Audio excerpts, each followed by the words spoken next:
The air in the grand ballroom of the Pierre Hotel was thick with the scent of expensive lilies and the metallic tang of chilled champagne. For Eleanor Vance, it was the smell of a world she had never quite belonged to, despite 40 years of marriage to a man who had breathed this air like oxygen. At 70, Eleanor was a woman of quiet elegance, her silver hair coiffed into a soft bob, her posture as straight as the spine of the classic novels she used to teach at the local high school. But tonight, that posture felt brittle. She sat on a velvet-cushioned stool in the center of the massive stage, the focus of 300 pairs of eyes. The spotlight was a physical weight, hot and blinding, turning the audience into a sea of blurred tuxedos and shimmering evening gowns. Beside her stood Julian, her only son. He looked every bit the Manhattan golden boy, tall, tan, with a smile that suggested he had never known a day of hunger. He was the CEO of Bright Future, a charity that had become the darling of the Upper East Side. He leaned into the microphone, his voice amplified to a silky, charismatic boom. "Ladies and gentlemen," Julian said, his hand resting almost possessively on Eleanor's shoulder. "Tonight we've raised millions for the children, but we have one final special item for our secret auction. Something or someone very dear to my heart." Eleanor smiled tentatively. She expected a tribute, a plaque perhaps, a thank you for the decades she spent supporting his father, and the years she spent helping Julian build this empire after his father's tragic passing. "My mother," Julian continued, his tone shifting into a playful, mocking lilt that made Eleanor's stomach flip. "She's a classic, a real vintage model. She's great for advice you didn't ask for. She'll knit you a sweater that's 2 sizes too big, and she'll tell you the same story about the 1970s until you want to scream." The crowd chuckled. It was a polite, high society sound, but it felt like the slap of a cold wave. Julian's grip tightened on her shoulder, his fingers digging into the silk of her dress. "But let's be honest. In this fast-paced world of tech and crypto, what's the value of a boring mom? Who wants her? Do I hear $2? The laughter grew louder, no longer polite. It was mocking. Eleanor felt the heat rise from her neck to her cheeks. She looked down at her lap, her hands trembling. She thought of the nights she had stayed up helping Julian with his homework. The 2 jobs she worked when his father's first business failed. The way she had comforted him when he was a boy afraid of the dark. $2! A man shouted from the front row, holding up a glass of bourbon. "I could use a new cook." "Sold!" Julian barked, slamming his hand down on the mahogany podium. The sound echoed like a gunshot. "Sold to the gentleman in the front for the price of a cup of bad coffee. Sorry, Mom. I guess that's the market rate for relics these days." Eleanor's heart didn't just break. It seemed to disintegrate. She looked at Julian, searching for a wink, a sign that this was a poorly judged joke. But his eyes were cold, focused on the camera at the back of the room. He wasn't looking at his mother. He was looking at his brand. Beside him, Sienna, Julian's wife, adjusted her diamond choker and leaned into the mic. "Don't worry, Eleanor. We'll make sure your new owner has a nice, quiet corner for you to sit in." The humiliation was a physical, suffocating force. Eleanor tried to stand, her knees weak, her dignity stripped away in front of the very people she had spent her life trying to impress for Julian's sake. But before she could move, a voice cut through the laughter. It wasn't loud, but it had the resonance of a cathedral bell. $5 million. The room went dead silent. The laughter died in throats. Julian froze, his mouth slightly open. From a table in the shadows at the very back of the room, a man stood up. He was tall, perhaps 60, with steel-gray hair and a face that looked like it had been carved from granite. He wore a simple dark suit that cost more than most people's cars, yet he wore it without the peacocking vanity of the other men in the room. "I'm sorry?" Julian stammered, squinting into the darkness. "Sir, this was just a bit of fun. A roast. We aren't actually—" $5 million, the man repeated, walking slowly down the center aisle. Every eye followed him. He moved with a terrifying, calm authority. "But not for the woman. I'm paying for what she's carrying in that vintage Chanel bag of hers." Eleanor instinctively clutched her purse. Julian's face went from pale to a sickly shade of gray. "Mr. Thorne," Julian said, his voice cracking, "I didn't realize you were coming tonight. Marcus Thorne, everyone, our biggest benefactor." Julian tried to clap, but no one joined him. Marcus Thorne didn't stop until he reached the edge of the stage. He didn't look at Julian. He looked directly at Eleanor. His eyes weren't mocking. They were sharp, observant, and oddly protective. "Eleanor Vance," Marcus said. "You don't remember me, do you?" Eleanor searched her memory, her mind racing through the thousands of faces she'd met at these galas. I'm afraid I don't, Mr. Thorne." 30 years ago, you taught English at St. Jude's, he said quietly. You gave a scholarship to a kid from the docks who had nothing but a talent for numbers and a mother who was dying. You told him that the world couldn't take his mind away from him. A flicker of a memory. A bright, angry boy named Marky. Eleanor nodded slowly. "I grew up, Eleanor," Marcus said, "and I started counting things. And lately I've been counting the money moving through your son's charity.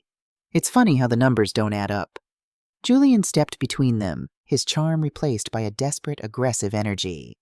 "Marcus, let's talk in the office. This isn't the place. My mother is tired. She's confused." "She's not the one who's confused, Julian," Marcus said, finally turning his gaze to the younger man. The temperature in the room seemed to drop 10 degrees. "I'm not just a donor. I'm a senior special agent with the FBI's Financial Crimes Division, and this gala is officially over." The chaos that followed was a blur of motion. Men in windbreakers with FBI emblazoned in yellow across the back appeared from the kitchen entrances and the main doors. The elite of New York began to scream, chairs scraping against the marble floor as they scrambled for the exits. Julian grabbed Eleanor's arm, his grip bruising. "Mom, give me the bag," he hissed in her ear. "The blue folder inside. Give it to me right now or we lose everything." Eleanor looked at her son, really looked at him. She saw the sweat on his brow, the madness in his eyes, and the utter lack of concern for her. She remembered 3 months ago when he had come to her house in the middle of the night, begging her to sign papers. "It's just a medical proxy, Mom, in case something happens to you. I want to make sure you're taken care of." She had trusted him. She had signed without her glasses, moved by the apparent tenderness in his voice. "Is it true, Julian?" she whispered, her voice trembling. "Did you use me?" "I saved us," he snarled, pulling her toward the back stairs. "Dad left us with nothing but debt and a name. I made that name mean something. Now give me the folder." Eleanor looked at Marcus Thorne, who was leaping onto the stage. She looked at her son, the boy she had birthed and breathed for. In that moment, Eleanor Vance realized that the boring mom Julian had mocked was the only thing standing between him and the abyss. And for the first time in 70 years, Eleanor decided she wasn't going to be patient. She wasn't going to be quiet. "No," she said. She didn't hand him the bag. Instead, she reached inside, pulled out the blue folder, and threw it off the stage, watched it flutter down like a wounded bird directly into Marcus Thorne's waiting hands. Julian's face twisted into a mask of pure rage. "You old bitch!" he spat. He lunged for her, but the FBI agents were faster. They tackled him to the ground right there on the velvet carpet, the crown jewel of the Vance family ending up in handcuffs amidst the remnants of a $2 joke. As they led him away, Julian screamed back at her. "You think you're safe? You signed those papers, Eleanor. You're the owner of record. If I go down, you're coming to a cell right next to mine." Sienna, her daughter-in-law, stood by the podium, watching the scene with a cold, calculating detachment. She leaned over to Eleanor as the agents approached. "He's right, you know," Sienna whispered, her voice like a snake in the grass. "We made sure of it. You're not the victim here, Eleanor. On paper, you're the mastermind." Eleanor sat back down on the stool. The room was empty now, save for the agents and the echoes of her son's betrayal. Marcus Thorne walked up to her, holding the blue folder. "We have to go, Eleanor," Marcus said softly. "The drive to your house won't be safe. They'll be coming for the rest of the records." "Who?" Eleanor asked, her voice hollow. "Who else is there?" Marcus looked at the folder, then back at her with a look of profound pity. "Your son wasn't working alone, and he wasn't the one who came up with this plan. We think your husband's death 10 years ago was the first move in a very long game." Eleanor's world tilted. Robert? Her Robert? "He's dead," she whispered. "I saw the wreckage. I buried the casket." "You buried a casket filled with sand, Eleanor," Marcus said. "And tonight, the man who bought you for $5 million is the only one who can keep you alive long enough to find out where your husband is hiding." Outside, the sirens began to wail, a dissonant symphony cutting through the New York night. Eleanor Vance took Marcus Thorne's hand and stepped off the stage, leaving her old life and her $2 value behind forever. The black SUV sped through the rain-slicked streets of Manhattan, its tires hissing against the asphalt like a warning. Eleanor sat in the back seat, her hands folded neatly over the Chanel bag that had almost cost her her life. Beside her, Marcus Thorne was focused on a tablet, his face illuminated by the cold blue light of spreadsheets and encrypted messages. "I don't understand," Eleanor whispered, her voice barely audible over the hum of the engine. "Robert died in a private plane crash off the coast of Maine. The NTSB report, the insurance, the funeral. I held his hand every night for 40 years. How could he be hiding?" Marcus didn't look up immediately. He tapped a final command into the screen and then turned to her. His expression was no longer that of a grateful former student, but of a man who had seen the darkest corners of human greed. "Eleanor, Robert Vance didn't just run a business. He ran a network," Marcus explained. 10 years ago, the SEC was closing in on him for a massive Ponzi scheme involving offshore construction. If he had stayed, he would have spent the rest of his life in a federal penitentiary.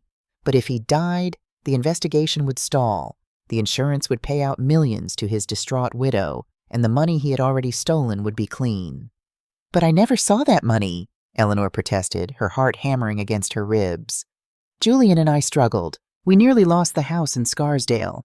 Julian had to build Bright Future from the ground up." Marcus gave a grim, joyless smile. "That's what he told you. That's what the world saw. But look at this." He handed her the tablet. On the screen was a grainy, long-lens photograph taken 6 months ago in a sun-drenched villa in St. Bart's. A man was sitting at a patio table, his back to the camera, but Eleanor would recognize that slope of the shoulders anywhere. Beside him, leaning in to whisper something, was Julian. Eleanor felt a wave of nausea. Julian knew?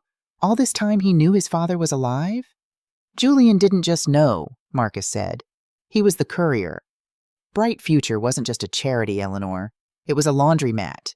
People donated millions thinking they were helping orphans in South America. In reality, that money was moved through accounts in your name, because you were the safe widow with a flawless reputation, and then funneled to Robert's accounts in the Caribbean. Julian was the face, but Robert was the architect. The SUV turned sharply, heading toward the George Washington Bridge. They weren't going to her home. "Where are we going?" Eleanor asked, a new fear prickling her skin. "Your house in Scarsdale is already compromised," Marcus said. "My team detected a breach 3 minutes after the cuffs went on Julian. Trevor, Julian's assistant, isn't just an employee. He's a specialist hired by the people Robert is currently in debt to. We're going to a safe house in New Jersey. We need to go through that blue folder, Eleanor. We need the physical copies of the Alpha Omega contracts Julian made you sign." Eleanor leaned back against the leather seat, closing her eyes. She felt foolish. She was a woman who had taught The Great Gatsby to generations of teenagers, warning them about the hollow rot behind the American dream.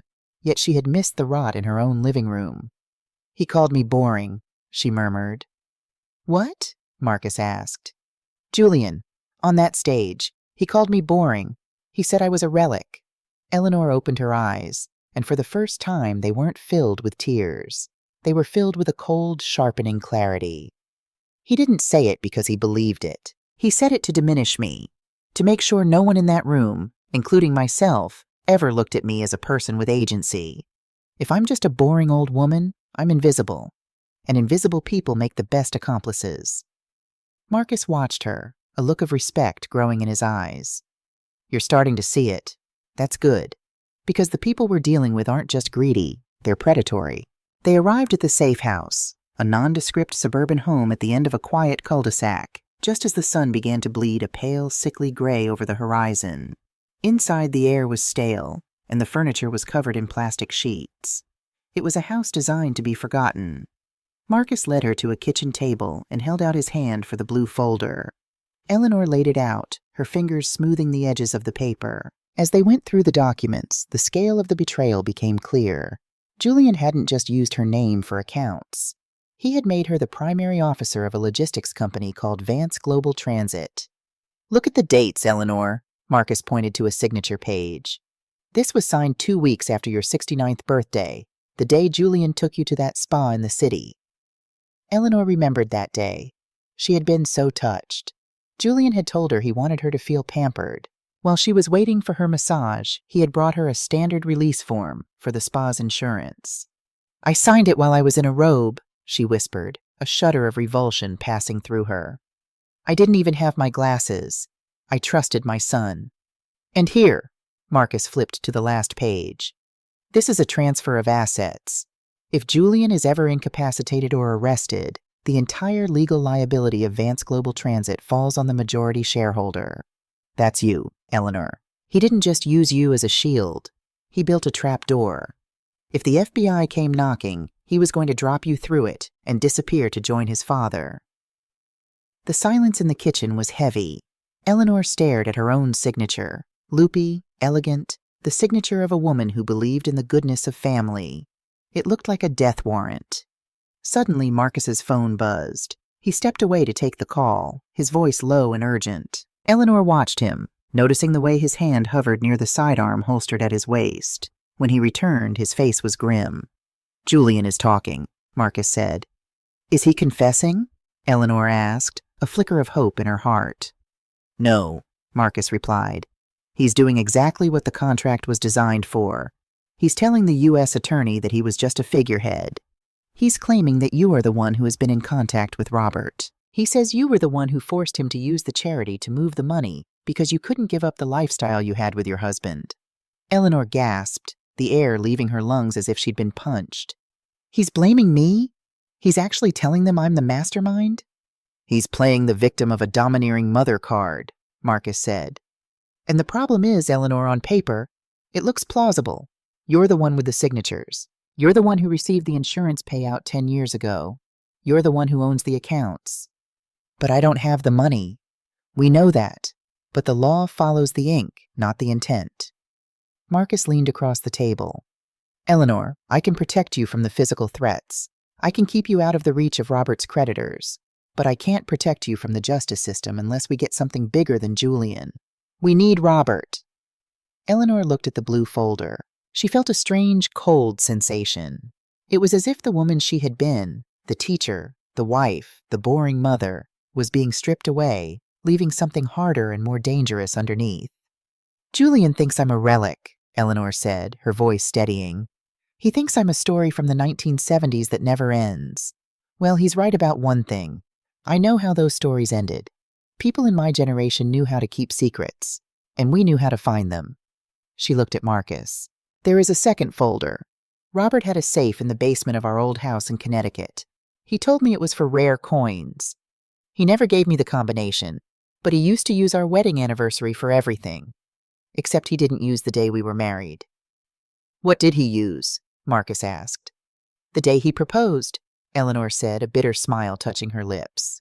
"Because that was the day he finally acquired me. He always saw people as acquisitions, Marcus. Even me. If that folder is still there, it could contain the offshore routing numbers we need to track Robert down," Marcus said. "But Trevor and his team are likely already there. They know Julian is in custody. They're scrubbing the sites." "Then we have to get there first," Eleanor said, standing up. "And I know how to get into that house without tripping the security. Robert designed the alarm system, but he forgot that I'm the one who used to let the cat out at 3 a.m. As they moved toward the door, Eleanor caught her reflection in the darkened window of the safe house. She didn't look like a grandmother. She looked like a woman who had spent 40 years being underestimated and was finally ready to use that to her advantage. "One more thing, Marcus," she said as he opened the car door. "Yes?" "When we find Robert, I don't want him just arrested. I want him to see me. I want him to see the acquisition he thought he had buried." Marcus nodded. "I think that can be arranged." As the SUV roared back to life, Eleanor Vance reached into her bag and pulled out a small gold locket. Inside was a picture of Julian as a toddler. She looked at it for a long second, then clicked it shut and tucked it away in a side pocket she wouldn't open again. The boring mother was gone. The huntress had arrived. The rain lashed against the Connecticut countryside, a cold, relentless deluge that seemed intent on washing away the sins hidden beneath the manicured lawns of the wealthy. The black SUV pulled to a stop 2 blocks away from the old Vance estate. Once, this house had been Eleanor's pride, a fortress of red brick and ivy where she had spent 40 years building a life. Now it looked like a hollow tomb, My team is picking up 2 heat signatures inside, Marcus said, his eyes fixed on a thermal imaging tablet. Likely Trevor and another hired hand. They're tearing through the upstairs study. You're sure about the entry point? Eleanor nodded, her dark trench coat pulled tight. The wine cellar has an old ventilation shaft that leads directly to the rose garden. Robert was always more proud of his vintage Bordeaux than his own family. He designed that crawl space so he could sneak out for cigars without me noticing. It's ironic that his secret vice is now my only way in. Marcus signaled to his tactical team. We'll create a diversion at the front and back gates. Eleanor, you have exactly 5 minutes to get into that vault and get the folder. If anything goes sideways, hit this. He handed her a small, silent panic button. Eleanor took a deep breath. She stepped out into the rain, the cold water stinging her skin, but her heart was a furnace. She moved through the familiar thickets, her feet instinctively remembering every stone and root she had tended to for decades. She found the entrance behind a moss-covered stone angel. Eleanor knelt, her hands, once meant for chalk and grading papers, clawing at the rusted iron grate. It was heavy and slick with mud, but she didn't care. She slid into the cramped, dark space, the smell of damp earth and aged oak filling her lungs. Inside the cellar, Eleanor's small flashlight swept over racks of wine worth tens of thousands of dollars. She moved toward the furthest corner, behind a heavy oak cabinet. Robert had always told her this was where he kept his special reserves. She found the hidden catch behind the wood paneling and pressed. Click. The panel slid back, revealing a high-tech digital safe. From upstairs, the sound of crashing furniture and Trevor's muffled shouts drifted down. It has to be here! Julian said the old man kept the hard copies at the house. Eleanor held her breath. Her fingers hovered over the keypad. The proposal date, May 14th, 1974. She punched in, 051474, red light, access denied. Eleanor froze. Sweat trickled down her spine. Robert hadn't used that date. She tried to think like him. The narcissist, the man who saw life as a game he was destined to win. She tried the date of his first $1 million fraud. No. Julian's birthday? Absolutely not. Robert never saw Julian as a son, only an heir to a project. Heavy footsteps pounded directly above her. Someone was coming down the cellar stairs. Who's down there? Trevor's voice boomed, followed by the terrifying metallic slide of a handgun being readied. Eleanor closed her eyes, desperate. She thought of Robert's vanity. He only ever cared about one person, one position, one legacy. She punched in 010101, number 1, the only thing that ever mattered to him. Thump. The safe door swung open. Inside there was no gold or jewelry, only a thick file encased in waterproof plastic and an old satellite phone. Eleanor grabbed them just as a beam of light cut across the room. Hey, someone's in here! Trevor yelled. Eleanor scrambled back into the ventilation shaft, mud ruining her silk blouse, her lungs burning. She burst out into this garden just as Trevor emerged from the cellar, gun drawn. Stop right there, Trevor fired. The shot shattered the head of the stone angel. Marcus's team returned fire, pinning Trevor down. Go! Go! Marcus shouted, pulling Eleanor into the shadows. They reached the SUV as sirens began to wail in the distance. Eleanor slumped into the seat, clutching the plastic-wrapped folder to her chest. You got it, Marcus said, his voice laced with genuine shock. You actually got it. Eleanor opened the folder under the dim amber light of the car. The pages were filled with names, routing numbers, and photos. But they weren't photos of business deals.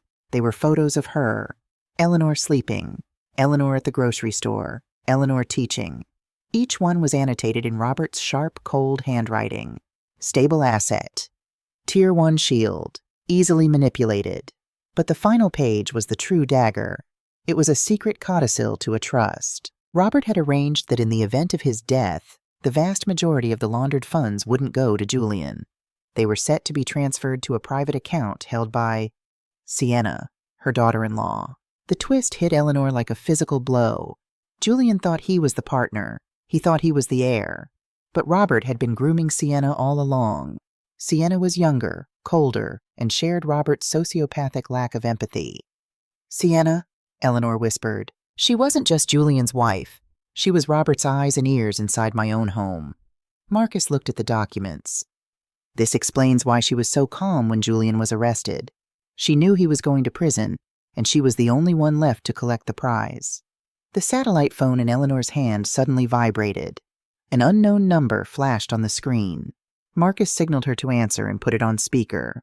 "Eleanor?" a voice crackled, deep, gravelly, and unmistakably Robert's. The voice she had listened to for 40 years. "I have to admit I'm impressed. I expected you to spend the night weeping in a police station, not crawling through crawl spaces." "You're alive, Robert," Eleanor said, her voice hard and sharp as a diamond. "And you're just as cowardly as the day you left." "Cowardly?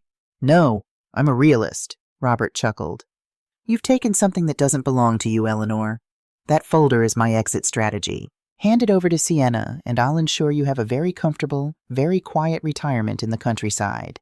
Don't make this complicated. You know you're not a match for me." "You called me boring, Robert, you and your son," Eleanor said. "You thought I was a piece of furniture you could put in storage, but you forgot one thing. It was the boring wife who managed your household, who raised the son you broke, and who kept the Vance name clean for a decade while you hid in the shadows." "Eleanor, don't take that teacher's tone with me. I'm not a teacher anymore, Robert. I'm the woman who owns your legacy," Eleanor interrupted. "I don't want your money. I'm going to use this folder to burn down everything you've built. I'm going to make the name Robert Vance the most hated word in American finance."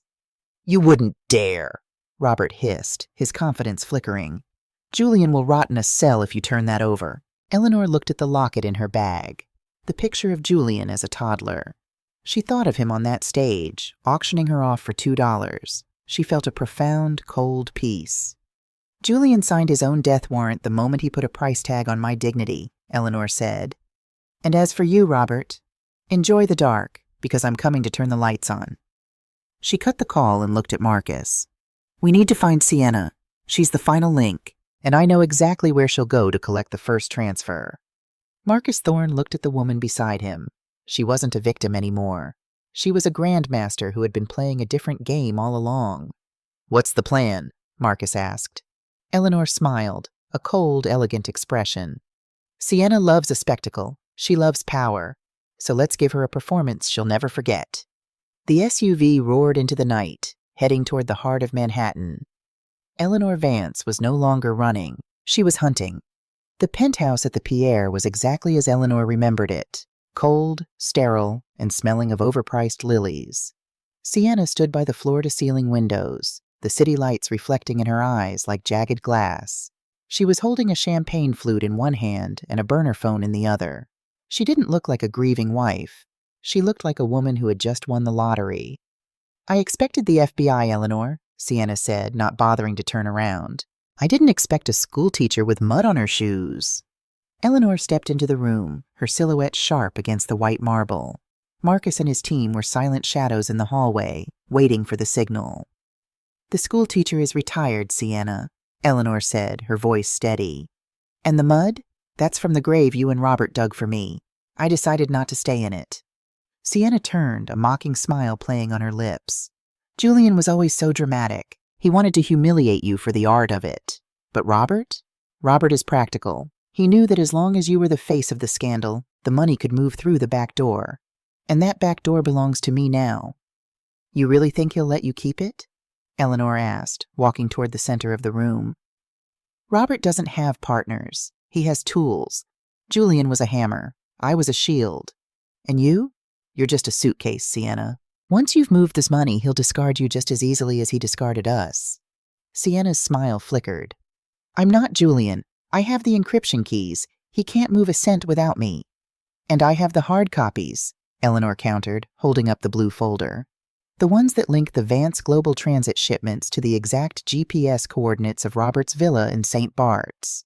The ones that prove you weren't just a wife, but a knowing participant in international arms smuggling." Sienna's face went pale. She reached for the phone on the table, but Eleanor was faster. She laid the satellite phone she'd taken from the safe next to the folder. "He's on the line, Sienna, or he was," Eleanor said. "He's watching us right now through the security feed. Why don't you ask him yourself? Ask him if the retirement he promised you includes a one-way trip to a Caribbean prison." Suddenly, the satellite phone rang. The sound was jarring in the quiet penthouse. Sienna stared at it, her confidence crumbling. She picked it up, her hand trembling. "Robert?" she whispered. Sienna? The gravelly voice came through, but it sounded different now, distorted, panicked. The accounts are being frozen. What did she do? What did that old woman do? Eleanor leaned over the phone, her face inches from Sienna's. I didn't do anything, Robert. I just gave Marcus Thorne the one thing you taught me to value, a perfect record. Every shipment, every signature, every lie. It's all being uploaded to the Federal Reserve server as we speak. You're bluffing, Robert hissed. You'd destroy Julian too. Julian destroyed himself the second he stepped on that stage, Eleanor said, her voice echoing with a profound, cold power. I'm just finishing the auction. And the opening bid for your location, Robert? It was $5 million. Marcus Thorne just cleared the payment. On the wall-mounted television, a news alert broke. International manhunt, FBI raid St. Bart's Villa in connection to Vance charity fraud. The color drained from Sienna's face. She dropped the champagne glass. It shattered on the marble, a sound that signaled the end of the Vance dynasty. You're a monster, Sienna hissed at Eleanor. No, Eleanor replied softly. I'm a mother who finally realized that boring is just another word for patient. And I've been patient for 40 years. Marcus Thorne stepped into the room, his team moving with surgical precision to secure Sienna. He walked up to Eleanor and took the blue folder.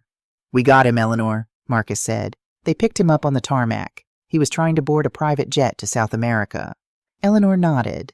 She felt a weight lift from her chest, but it wasn't joy. It was a somber, quiet peace. She walked to the window and looked out at New York. She thought of the 30 years she spent teaching teenagers about the tragedy of the Great Gatsby, about people who smashed up things and creatures and then retreated back into their money. She wasn't going to let the Vances retreat. 1 year later, the ballroom at the Pierre was filled once again, but the atmosphere was different. The Bright Future logo had been replaced by the Eleanor Vance Foundation for Educational Equity. The crowd was different, too. Not just the elite, but the teachers, the social workers, and the students Eleanor had once inspired. Eleanor stood at the podium. She wore a simple navy suit. No diamonds, no tight necklaces. Her hair was a natural, beautiful silver. A year ago, she began, her voice carrying across the silent room. My son stood on this stage and told you I was worth $2. He told you I was a relic of a boring past. A few people in the audience shifted uncomfortably, remembering the scandal. He was half right, Eleanor continued with a small, knowing smile. I am a relic. I'm a relic of a time when your word meant something. When a name wasn't a brand, but a promise. And when a mother's love wasn't a resource to be mined, but a foundation to be respected. She looked toward the back of the room where Marcus Thorne stood, a guest of honor. My son tried to sell my dignity for applause, Eleanor said. My husband tried to hide his crimes behind my silence. They thought because I was quiet, I was empty. But as every teacher knows, the quietest rooms are often where the most important work is being done. She paused, looking at a young girl in the front row, a scholarship recipient. To the women out there who feel invisible, Eleanor said, her voice rising with a newfound strength. To the mothers who have been told they are past their prime, remember this. Your value is not a bid at an auction. It is not a number in a bank account. Your value is the truth you carry. She stepped away from the mic as the room erupted into a standing ovation. This time, it wasn't a polite, high society clap. It was thunderous. As she walked off the stage, she saw Julian in her mind. Not the man in the orange jumpsuit she visited once a month, but the boy he used to be. She still loved him, in the way only a mother can, but she no longer carried his sins. She walked out of the hotel and into the crisp afternoon air. The sun was bright, the sky was clear, and for the first time in her life, Eleanor Vance was exactly who she was meant to be. She wasn't a wife, she wasn't a shield, she was Eleanor, and she was anything but boring.